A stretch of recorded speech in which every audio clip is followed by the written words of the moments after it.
Okay guys, kailangan nating mag-apply na ngayon kasi nakaka-boring na. Okay guys, ito yung aking ano. So, yan. Yan. Yan yung aking resume kasi kailangan ko mag-apply ngayon guys kasi nakaka-boring na guys. Nakaka-boring na dito sa Pilipinas pag wala kang trabaho. Yun po yun guys.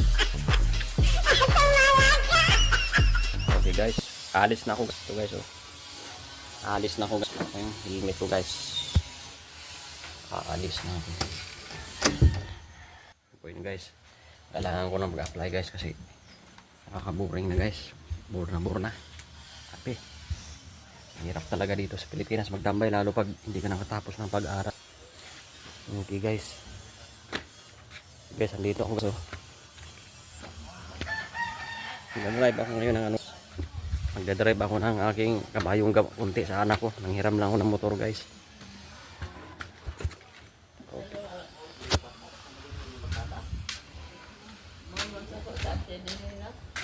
Okay. Sige. Ayaw mo kay si Bailando ng kakuan. Nag-shot?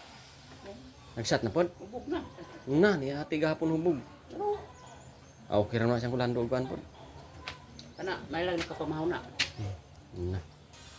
Okay guys, kailangan natin kasi budo yung aking ano guys. Yung aking kaibigan na tambay dito pero nagtaka ka na buhay siya dito sa Pilipinas guys. Oh. Kasi masipag siya guys. Kahit sasahod ka ng minimum probinsya, may minimum din dito guys, mga skilled worker ka guys. Mabubuhay rin tayo guys. Ayan, ano niya. Isang magaling na carpenter, mason. Tapos marami siyang skills guys. Alis na rin ako guys kasi kailangan ko rin ano guys. Okay. Kailangan rin natin may ano guys, kunting kita. Alis ako te. Anto ko pulang ko te. Kailangan ko mangitag trabaho, maghanap ng trabaho kahit kunti lang pansamantala. Kasi paubos na yung budget. Kaya talaga pag walang income, no? Pag walang income, wala. Nama ka apply na tungod sa ako. Dawat na ba yung tao ko? Kaso lang, i-assign mo kong mutya. Iyak na mutya, layo man dere. May kagi sa kuan, pinya. Di ko ba uli-uli. Na, diha. Uli-uli lang. Doon kayong pulang ko eh. Uli-uli na ako. Lang ko kay ulit kay kapon. Ang ngayon lang na yung pambugas-bugas lagi. Ay, tambay pa man. Pabalik ko, nagkintawal na kung balik. Na idol agyan dit mutya pero awaaw. Na idol agyan pangog mutya. Awaaw. Diri sa kuan, Dilawa. Oh. Dire pala ning dising. Pero awaaw lagi awaaw kayo. Dito pa kaangat ka dito sa kuan, ubos sa Malindang. Pero awaaw kay tanan. Sila rin mga balay diha. Nag-jacket lang ako guys kasi mainit ang panahon ngayon. Mainit. Alam mo na, may na lang. Pabalik ko sa balik rin nung Lunes o Martes. Amo ko ilakaw sa Martes good.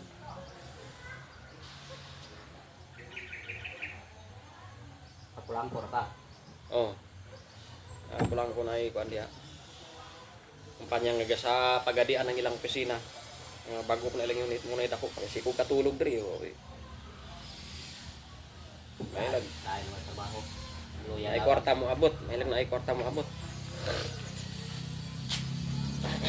Ayan, this one lang. Okay guys. Ano muna ako guys ha? Alis muna ako guys. Ngayon guys. Vlog na ako sa YouTube. Mas naka 48 subscriber na ako. Para na ako testing ba? Wala po yung punan po. Sana naman yung ikuan. Testing lang good.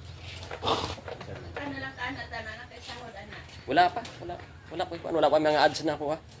Ang akin lang sa Time OFW eh meron tayong niambag na kunting kalaman o share o tulong o pagkakamali na mapupulutan ng aral ng iba para hindi rin sila magkamali na gaya ko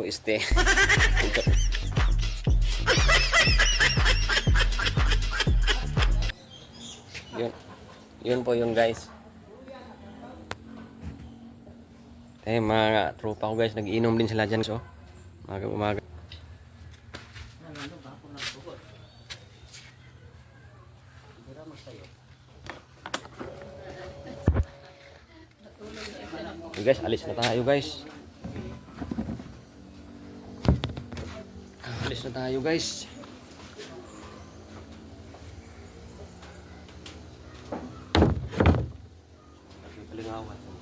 Bado Domingo? O asa pa man ka na? Lagi. Dayon, tungaon nyo na. Tunga sa tong. Sige Ano? di man lagi sige. Tanaw.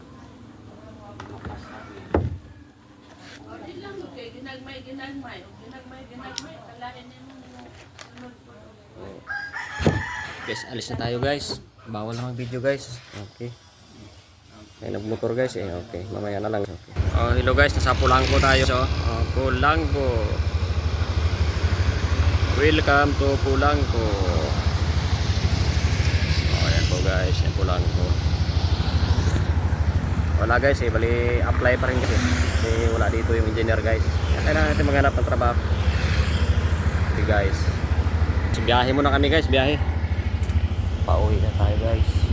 Okay guys, balita sa pag-apply ko. Okay naman pero hindi ko lang nakita yung engineer guys. Hindi kami nagpangabot guys sa engineer. Kasi may lakad siya eh. Malaki rin kasi yung kumpanya. Lumalaki yung kumpanya nila eh. Malaki din eh. Sa heavy equipment operator. Kaya kumuha muna ako ng sidula guys. Kumuha muna ako ng sidula at saka kukuha rin ako ng barangay clearance. Ay barangay, police clearance at saka NBI clearance. Pero ang NBI clearance at police clearance mostly ngayon ay online na lang siya. Yun nga yung apply ko ay hindi ko po nakita yung engineer guys. Kasi wala po doon sa site lagi. Kaya ang gagawin ko guys, pupunta ako ng Pagadian. Kasi sa Pagadian guys, doon po ako mag-apply sa main office nila para isahan na siya sa main office nila.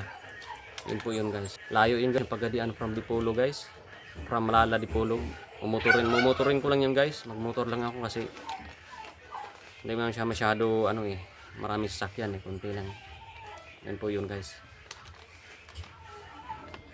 Kailangan talaga nating maghanap ng pagkakitaan para di maubos yung ipon, ating ipon na gapiranggot ba so konti lang.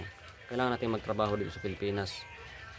Pero siguro by May guys, balak ko na rin pumuntang Manila. Pero balak pa lang. Pero kung ditindi sa panahon, dito muna ako. Magsamantala muna para mayroong pangkain-kain po yun guys.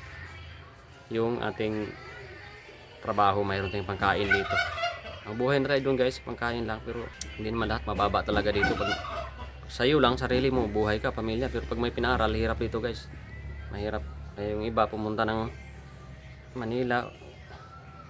Kung ikaw ay may pinag-aralan, okay lang kasi pabor yan sa mga may pinag-aralan din guys. Kasi okay naman yung sahod nila dito. Stable din yung trabaho nila. Eh, tayong mga worker lang, mga construction, kailangan natin maghanap ng mga trabaho para mabuhay tayo, makasustain sa ating kahit pangkain lang pang araw-araw guys. Yun po yun guys.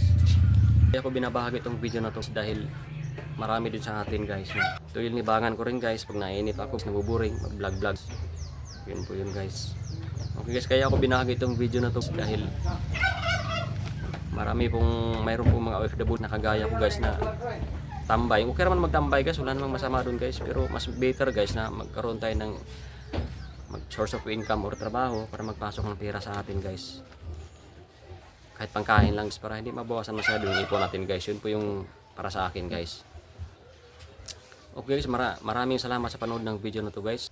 Okay guys, huwag kang malungkot kung nabuburing ka ngayon guys. Kung nainip ka na, nakagaya ko guys, kaya naghanap ng trabaho guys, naghanap ng pagkakitaan. Maganda yun guys. Pag naghanap ng pagkakitaan guys, kasi hindi ka na mabuburing. May bala ka pang bumalik sa abroad, much better na maghanap tayo ng source of income o pagkakitaan para di magalaw masyado yung ipon guys. Yun po yun guys, para mayroon ka pa rin kapayapaan, payapa sa isip guys. Yun po yun guys. Okay guys, maraming salamat sa panonood ng video ko guys. Maraming salamat. Ang trabaho ko nga pala guys ay isang heavy equipment operator guys. Itong ina-applyan ko kanina guys ay isang heavy equipment operator. Nag-apply ako kanina guys para mayroon tayong source of income or pagkakitaan or trabaho. Yun po yun guys. Meron akong group link guys dito sa video na to na ilalagay ko para sa kung sino mang mag-join guys. Welcome guys, lalo sa mga baguhan para matuto mag-operate mag-operate ng heavy equipment operator guys. O yung mga datihan na o yung mga magagaling, pwede sila maglapag ng kanilang experience dito sa heavy equipment operator group natin guys, para matututo din yung iba. Masarap din guys pag tumulong sa ating kapwa guys. Masarap din sa pakiramdam, may ambag tayo, lalo na kahit ambag na natin, yung ambag lang, kahit yung experience mo iambag mo, kahit pagkakamali mo iambag mo rin, para hindi nakakapupulutan ng aral ng iba.